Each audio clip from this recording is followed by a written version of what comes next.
Chapter 8 Quest. Stile emerged in Phaze at the familiar spot south of the Blue Domain. Suddenly his will coalesced. He opened his bag and brought out the magic flute and played it hard and long. His power gathered to him as the platinum notes pealed forth. Almost, it seemed, the mountain trembled, but not quite.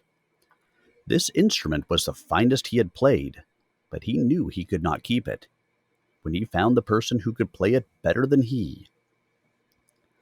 But at the moment, something else preempted his attention. As he played, the words came to him. In a moment, he stopped playing and cried it out savagely. "Oh, the one who killed mine other self, the one who slew my friend. I, Stile, the Blue Adept, swear to make an end." The magic oath flung outward, making the ground ripple, the trees tremble, and the welkin waver. Pine needles burst into flame. From the purple mountains, a rumbling echo came back like the voice of a monster. End, end, end. Then lightning flashed across the sky and thunder rolled down. A startled griffin shot up and away to the west. A quick wash of water descended, extinguishing the local flame, leaving wet ashes. His oath had shaken the firmament, but it couldn't bring back his friend. Stile leaned against a scorched tree and cried. Nasa and the Lady Blue were waiting for him expectantly at the domain. As soon as they saw him, they knew something was wrong. "Hulk is dead," Stile said bluntly. "Mine enemy killed him in lieu of me. I have sworn vengeance." "The sudden storm to the south," the lady said. "Thine oath. I thought it no natural occurrence." "Mine oath," Stile agreed. Quickly he filled in the details of the tragedy. "And I know not whether thine other self survives, lady," he finished. "I fear I have unwittingly brought demise upon Bluette. I should not have suggested to Hulk that he—" "Nay," the lady said. She exchanged glances with Nasa, and the unicorn blew a small note of assent and left the room. Stile felt his burden increase. "It is meet that she rebuke me," he said. "Others have paid the penalty for mine errors." "She rebuked thee not," the lady said. "She knows thou didst seek only to do a favour for thy friend. It was thine enemy at fault." "I should have anticipated." "So should my lord have anticipated the threat against him by the ill hands of the same enemy. So also should I have known to warn him. There is guilt enough to go around." She crossed to him and put her hands on his shoulders, and he felt their healing power. "We were all of us well-meaning and naive. We could not believe that genuine evil stalked us." "And thee," Stile said, not meeting her gaze. "Was thine other self I involved in this? I had no right." "To pass her to another man? Surely she has a will of her own. Thy friend was no bad person. I think she might have warmed to him, had she no other commitment. Certainly she would have made her own choice, in her own time." And the Lady Blue surely knew. "Thou hast no resentment, that I did not?" "Did not court her thyself, and bereave the Blue Domain a second time? Even were the danger naught, it matters not. An I decline thy suit for myself, why should I be jealous of what attention thou mightest pay to mine other self? She would like thee well enough, I think." "But I did not court her," Stile protested, in his distraction looking into her lovely face. "And am I to feel insulted that it is I alone thou seekest, not my likeness in another frame?" "Thou hast a marvellously balanced perspective." "It was a quality thine other self selected for, methinks," she said with a half-rueful smile. "I could not otherwise have maintained the domain in his absence. Surely this, not any wit or beauty, was what caused the oracle to identify me as his ideal wife. Thou hast those other qualities too, Stile said. I beg thee, lady, let me go now, lest I embarrass us both by— She did not let him go. Thou art very like my lord. Well I know what thou wouldst do with me, were I amenable. Then well thou knowest that I like not to be toyed with. Thou art now the Blue Adept. Thy power is proven. Fain would I have thee remain here, not risking thy life in any quest for vengeance. I have made my oath, Stile said, somewhat stiffly. Well do I know the power of thine oaths. Yet there be ways and ways to implement, and here is thy bastion. Let thine enemy come to thee here, where thy magic is strongest. Do not put thyself in jeopardy in hostile demean. There is merit in thy view, Stile said, still overwhelmingly conscious of her nearness, of her hands upon him. He kept his own hands at his sides. Yet I fear that it is folly to wait for attack. Already mine enemy's traps have imperiled my life in both frames, and destroyed my friend, and perhaps thine other self too. I want no others to suffer in my stead. I prefer to take the initiative, to do boldly what has to be done. Thereafter will I retire to the Blue Demesne. I fear to lose thee as I lost him, as has so nearly happened already. What becomes of me, of the Blue Demesne, if thou goest the way of my lord? That moved him. Never would I place thee in jeopardy if I could avoid it, lady. Yet I dare not take thee with me on my quest for vengeance. Her grip on his shoulders tightened. It is my vengeance too, to have or to renounce. If thou lovest me, heed my plea. Leave me not. I have no right to love thee, now less than ever, Stile said. I may only guard thee. Thou art the Blue Adept. Thy right is as thou makest it. My right is as my conscience dictates. I seek not the spoils of mine other self's demesne. Fain would I return thy lord to thee if I could. She shifted her grip and drew him savagely into her. She kissed him. Stile's heart seemed to explode with longing, but with an iron will he held himself passive. She shook him. Respond, Adept! These demesnes are thy spoils, and I too. Take what is thy right. Leave me not bereft of lord and of power. I will grant thee whatever thou dost desire. I will give thee a son. No one, I swear, will ever suspect by word or gesture or deed of mine that in truth I love thee not. Only remain to preserve these demesne. It was that truth that cut him almost as savagely as the murder of his friend. Gently, but firmly, Stile disengaged from her. If the occasion comes when I do not suspect, then I may act as thou hast in mind. This scene becomes thee not. She slapped him stingingly across the cheek. How dost thou dare prate to me of scenes, thou who dost seek futile revenge that will only exterminate thee and bring down what remains of what my lord created? I apologize for my foolishness, Stile said stiffly. He hated everything about this situation, while loving her for the sacrifice she was attempting. To preserve the memory and works of her lord, she would do anything. She had thrown away her pride in that effort. I am the way I am. I will fulfill mine oath in the best way I know. She spread her hands. Surprisingly, she smiled. Go then, with my blessing. I will aid thee in whatever manner I am able. This startled Stile. Why the sudden change, lady? It is now thy welfare I value, for whatever reason.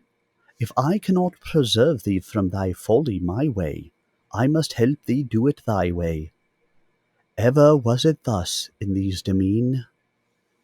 Stile nodded. Thy balanced perspective again. I thank thee, lady, for thy support. He turned to go. Thou art so very like my lord, she repeated as he passed through the doorway.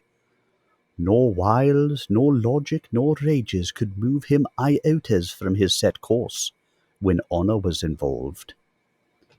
Stile paused. I am glad thou understandest. She hurled a blue slipper at him. I do not understand. My love died of that stubbornness, and so wilt thou. Stile found Nasa in the courtyard, cropping the perpetual blue grass patch. We must move swiftly to surprise the enemy and allow me time to get to my next match in Proton Frame.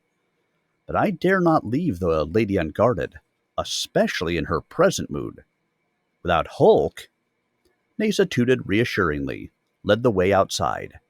Shapes were racing toward the castle. The werewolves! Stile exclaimed. Soon the pack arrived, panting. The leader metamorphosed to man form.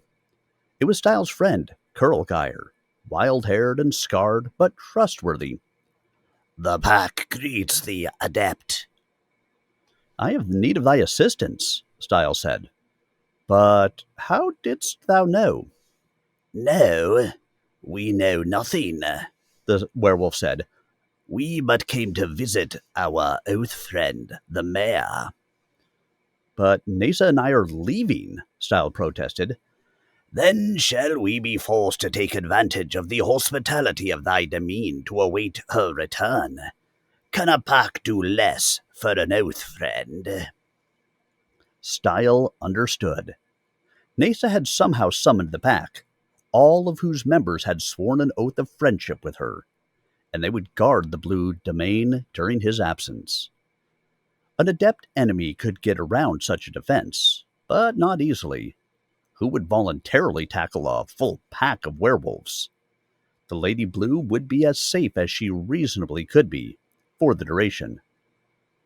Methinks true friends appear when needest most, Stile said gratefully. The White Adept was female, so Stile rode Nasa toward the White Domain. White did not resemble the woman he had seen in the Hulk holotape, but of course she had been in disguise at the Unolympics.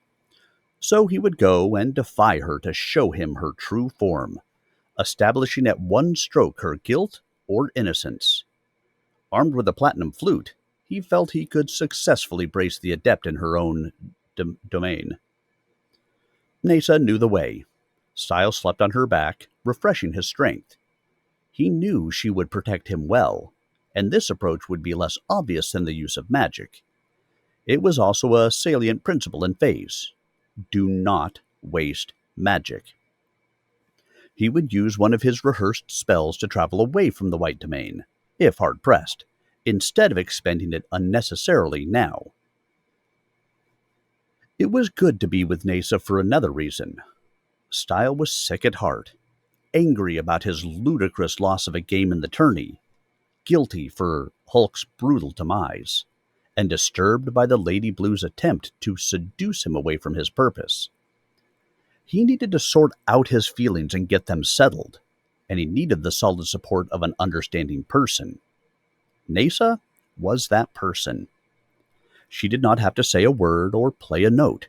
She settled him by her presence. She had been right about the importance of her assistance to him. He needed her for more than physical reasons. With her, he felt secure, emotionally as well as physically. They traveled northeast, angling toward the Great White Mountain Range. At dawn, they arrived at a narrow pass. Now Nasa threw herself into a slow gallop, forging up into the snows, while Stile hunched within his cloak. Such was the energy she expended that thin fire shot from her nostrils, and her hot hooves melted indentations into the packed snow. Her body heat warmed Stile's own body, and soon he leaned forward and hugged her about the neck, burying his face in her sweet black mane. She was his best friend in the frame of Phaze, the one he most depended on. It was a joy to be afield with her again like this. At the height of the pass, a cruel wind sliced through. Beyond, the terrain opened out into a bleak, frozen lake many miles across. The ice was not flat, it pushed up in cracked mounds, where the stresses of expansion had prevailed. And in the center of that ragged surface rose the icy castle of the White Domain, formed of ice bricks partially melted together and refrozen. Flying buttresses of ice braced the walls. It was pretty in its fashion, but rather squat and solid to be truly artistically. Nasa walked down to the lake's edge. The ice was a problem for her, as her hot hooves were not suitable for skating. She would have trouble crossing this. I can conjure skates for thee, Stile offered dubiously. She blew a note of negation. Then she shifted into her firefly form. But it's too cold for that form here, Stile protested. Thou mayest be fireproof, but not freeze-proof. Thou wilt fly only minutes before thy little insect body stalls out. She flew to his shoulder and lighted there, already cold. Oh, Stile said, I'm to carry thee. Of course. Then I shall put thee in my jacket where it is warm. He did so. Nasa made one flash of thanks and settled down in comfort. Then he conjured a good pair of skates for himself. Stile was an excellent skater. He had developed power and artistry for use in the proton game. He moved out. The ice was firm, and the curvatures of its surface did not bother him. He skated smoothly yet swiftly toward the ice castle, not even bothering to use an invisibility spell. He was here for a challenge, not a sneak attack. He had only to discover the true appearance or mode of the White Adept's magic. If it did not relate to amulets or golems, she was not the one he wanted. A demon amulet had almost killed him when he first crossed the curtain into the frame of Phaze. 4 goons had been set on his trail by his use of a healing amulet later. Now he was wary of amulets, but at least it gave him the most promising hint about the identity of his enemy. One strange thing. The woman who had sprung the trap in Proton had suggested that the Blue Adept had attacked her, rather than the other way around. Why? Surely his other self had been innocent. He would not have attacked another adept without reason, especially not a woman. So she had to be wrong. Yet it bothered him, for the woman had not known she was being recorded. She had been speaking from her cold heart, not for an audience. He skated on, drawing near the ice castle. Now it was time to go into his act. He sing-songed a spell. Garb this one in a suit of fun. His clothing changed, becoming a brightly colored clown suit that was, not incidentally, a good deal warmer than his prior garb. The thing was, the average adept had all he or she needed or wanted, materially. The adept could conjure food and use magic to build a castle or other residence to his liking, and could make deals for other necessities. But he was liable to get lonely and bored in his guarded fastness. That was why so many adepts elected to participate as judges and spectators in functions like the Unolympics. It gave them something to do in a public but protected situation. Yellow had obviously thrived on her job as head judge for the Adept Pavilion, being all dressed up with her finest youth potion for the occasion. It followed, then, that adepts could use entertainment at home, too. An adept's own magic would not amuse himself, even if he chose to waste it that way. So now Stile looked the part of an entertainer, and should be admitted to the White Domain with no more than the usual suspicion. So he and looped and whirled into occasional spins. He did a cartwheel and took a fancy, deliberate fall. He was a clown, a joker, a fool, until he had his chance to brace the White Adept and discover the nature of her magic. He skated close to the castle. So far, so good. No hostile spell had been hurled at him. There was a moat of ice-free water surrounding the castle, an effective barrier to a skater. Stile drew up. "Ho!" he called. "Grant ye access for a fool?" A human guard appeared. It seemed there was modest employment for a number of villages in the various adept castles. "Why come ye?" "To entertain, for a fair fee, to glean what information I can." "A spy?" "Naturally." The guard lowered his voice. "Fool art thou, indeed, if thou wouldst enter these domain. The adept is ill of humour. Depart, lest thou losest thy gizzard."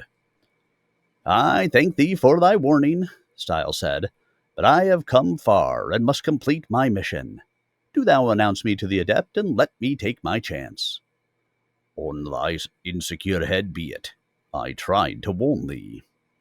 The guard retreated into the castle. In due course he returned to crank down the drawbridge, which seemed to be formed of a huge slab of ice. Stile skated blithely across and on into the central courtyard, admiring the way the daylight refracted through the ice walls. And the floor abruptly converted to stone. Stile tripped on it and took a genuine tumble. He had not been paying attention to his feet.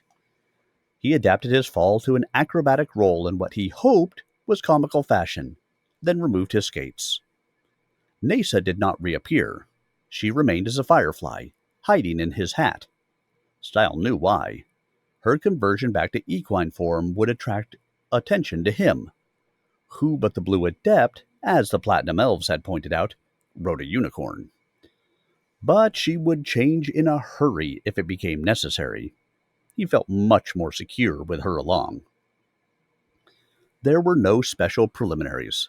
The White Adept walked out, looking much as she had at the Unolympics, but older and fatter.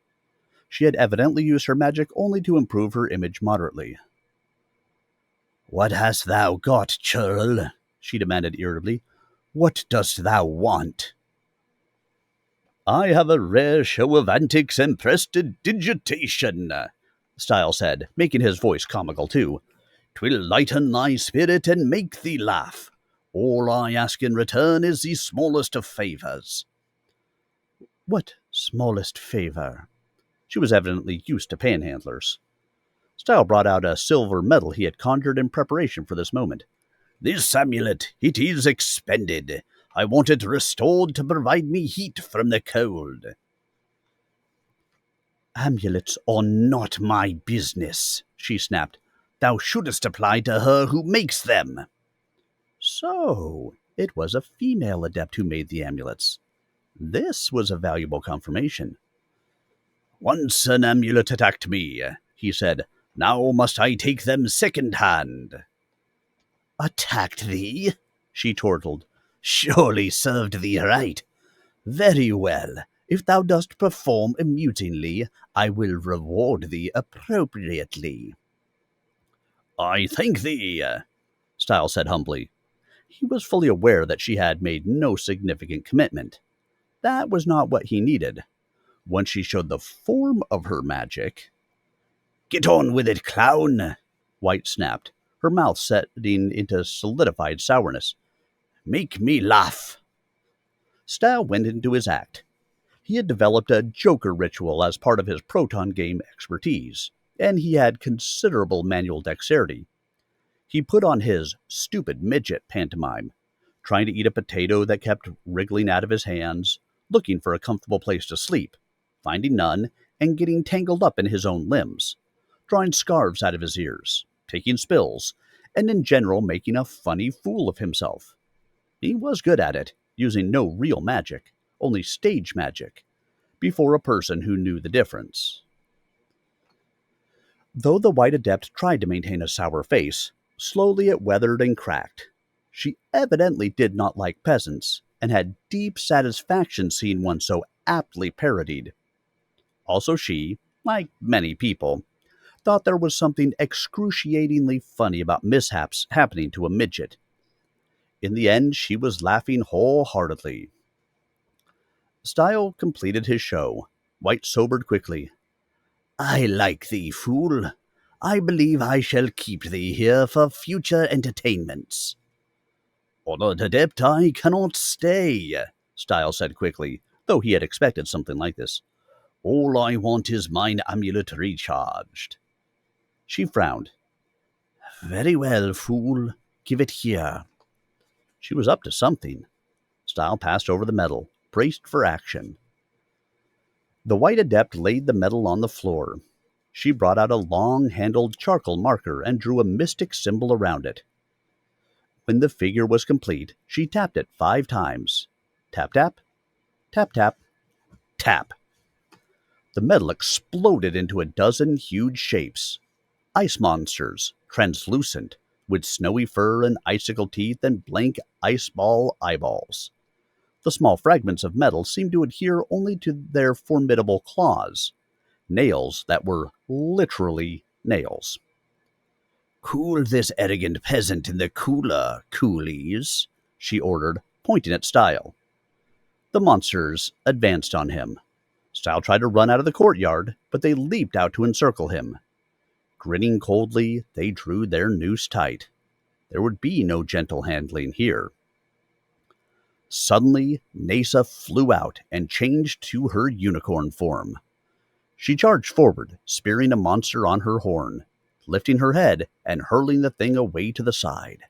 It crashed into its neighbor, and both went down in a tangle of shattering ice. Ho! A unicorn? White screamed outraged. Think ye to escape my power in mine own demesne, animal? She started to draw another symbol on the floor. This meant trouble. Obviously, she could conjure anything with the right symbol. Stile launched himself at the White Adept, and was caught in a polar bear hug by an intervening ice monster and lifted from the floor. Fool, he chided himself. He should have sung a spell. But no, White did not yet know his identity, apparently not connecting the unicorn directly to him. He preferred to keep it secret if he could. He would try to handle this without magic. He had better. The monster had a frigid hand over Stile's mouth, half suffocating him and preventing him from speaking. Stile tried to get his hand on the platinum flute. That would become a suitable weapon, but jammed up against a freezing demon, he could not reach the flute. He elbowed the monster. Ouch! That ice was hard. He kicked, but the monster seemed to have no feeling in its body.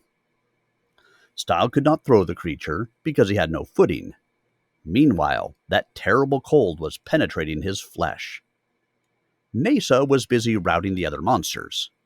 One monster might be too much for Stile to handle, but one unicorn was too much for the whole horde of them. She bucked, her hind hooves flinging out to shatter 2 monsters. She plunged forward to impale another on her horn. With every motion, she demolished a monster. Stile could have had no better ally. But Stile was held silent, and the White Adept was completing her new symbol figure. This surely meant mischief. Stile bit the hand over his mouth. This helped. The icy fingers crunched under his teeth. The monster might feel no pain, but it couldn't gag Stile with no fingers. Stile chewed and chewed, breaking off and spitting out the huge hand piecemeal. Now the witch's second symbol animated. A swarm of stinging flies puffed into existence. They flung themselves onto Nasa, who stiffened the moment they stung, then flame jetting from her nostrils. Then, with an extended note of despair, she fell to the floor. There was no question about the ability of an adept to handle a unicorn. White's magic was more cumbersome to implement than Stile's was, but it was devastating when it got there. Dump the animal into the lake, under the ice, White ordered the 2 remaining ice monsters. Dump the peasant clown there, too. He's too much trouble. But Stile could speak now. "Monsters of ice," he sang breathlessly, "turn into mice." He had not gathered his power by playing music, so the potency of his spell was not great. That was the cumbersome quality of his own invocations. When fully prepared, he could do excellent magic. But of course White, when set up with a number of drawn symbols, could surely perform similarly. His spell operated incompletely. The two ice monsters shimmered into rather fat white rats. "Magic," White hissed. "now I know thee. How durst thou intrude on my demesne, Blue?" Stile brought out his harmonica as he walked toward Nasa. He decided he didn't need the flute on this occasion. The deadly stingflies rose up in their humming cloud, orienting on him. "I intrude to ascertain whether thou art mine enemy," he said to the witch. "I was not thine enemy before, but I am now," she cried. "Sting him, flies." Stile played his instrument. The flies felt the coalescing force of his magic and hesitated. Stile willed heat, and as the flies came near, they dried up and dropped to the floor. A few hardier ones persisted until their wings burst into flames. Stile stopped, looking at the prostrate unicorn. He thought of Hulk and Bluette, knocked out by gas. Which parallels were valid and which were products of his guilt? But this situation he could handle. "Nasa defy the bite of the fly," he sang. The unicorn woke and struggled to her feet. Stile could heal others, but not himself. White was forming a new symbol. Stile faced her and sang, "White take the road as a frog or a tortoise." The witch did a double take as the spell passed her by. Stile had not filled in the obvious rhyme. Then she reached for the symbol again. "Let thy flesh become cold," Stile sang, and the magic gathered as though to pounce, "and thy body grow oily." Again she reacted, fearing the worst. No one feared age like a middle-aged woman. Again she was left unscathed as the spell fizzled. Stile's intent could only be consummated with a terminal rhyme. Once more she went for her spell. "White form a pyre and burn like fur," Stile sang. This time her white hair seemed to take on a tinge of orange flame. "Enough!" she cried. "Thou art victor, Blue. Thy magic cannot truly transform me, but it could make me very uncomfortable. What dost thou want?" "Only to see thy magic operate," Stile said, "and to depart in peace." "No one sees the secret of my magic mode and departs in peace," she protested. "The mode is always an adept secret. Sooner would I dance naked before a crowd." "Thou hast seen my magic mode," Stile pointed out. "I lived my whole life naked in the crowd, ere I came to Phaze." "Well, no one shows either magic or body." "Yet thou knowest the identity of the amulet maker." She considered. "Ah, now it comes clear. Thy vengeance." "Indeed," Stile agreed. "Thou dost not seem to be the one I seek, but it would help if I learned who mine enemy really is." "Aye, I know her. There are secrets witches share, but I will not tell thee. It is not thy business." "The amulet maker murdered me," Stile cried, "and seeks to kill me again. That is not my business." "Well, perhaps thou wouldst see it that way, but it is not my business to betray her to thee." "Witch, thou runnest fair risk of suffering my wrath," Stile said, feeling the righteous heat rise. The force of his oath urged him onward. "Yet can I turn thee into—" "Nay, the power of one adept is ineffective against another adept on guard. Yet neither is it my business to betray thee to her. Depart now, and I shall not tell her thou hast narrowed thy choices to two." To two. 2 remaining female adepts. White had given him some information by way of placation. That helped considerably. The only problem was that he knew of only one other female adept. Well, he would check that. 1. He mounted Nasa. He played a bar of music, then sang, "Man and steed, to Brown proceed." They shot sideways, accelerating to horrendous velocity, passing right through the ice walls without touching them and zooming southeast. Plains, hills, and forests shot by in blurs. Then they slowed and came to an abrupt halt. They were before the great brown wooden door of a brownstone castle from whose highest turret a brown pennant flew. Obviously the brown demesne. Stile looked around. A muddy river flowed behind the castle, but none of its water was diverted into a moat. On its banks stood a sere brown forest. It might be summer in the main part of Phaze, but it was winter at the white domain, and fall here at the brown domain. Nasa snorted, not liking it. Stile could appreciate why. The grass, too, was brown. "Well, do we sneak in this time, or boldly challenge?" Stile asked the unicorn. She blew a note of negation, ending in a positive trill. "I agree," he said. "I'm tired of sneaking. We'll settle this openly this time."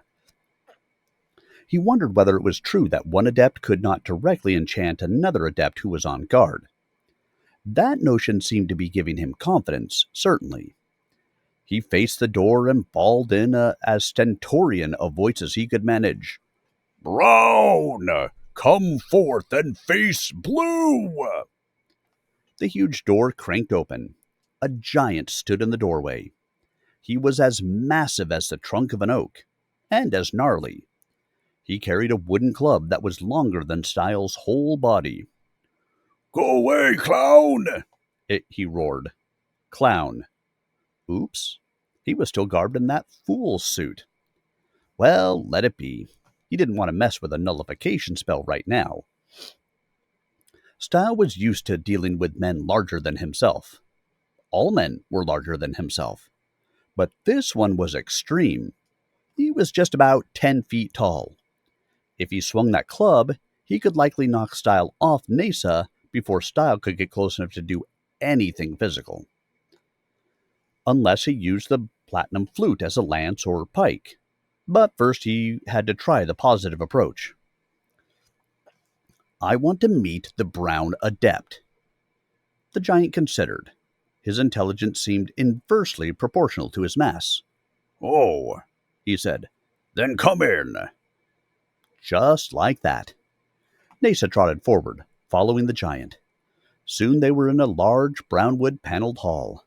A man was there, garbed in a brown robe. He was brown of hair, eyes, and skin. "What want ye with me?" he inquired, frowning.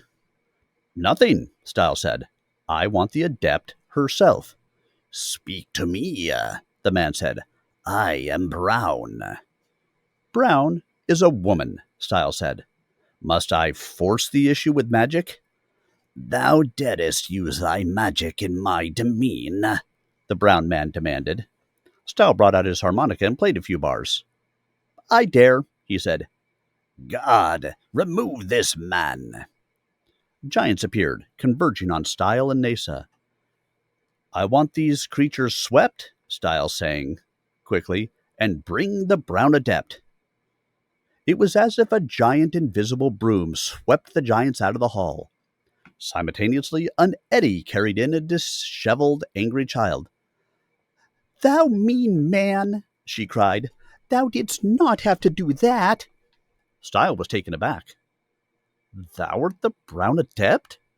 But obviously she was. His spell had brought her.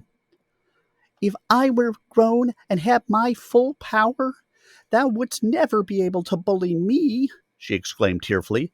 "I never did anything to thee, clown."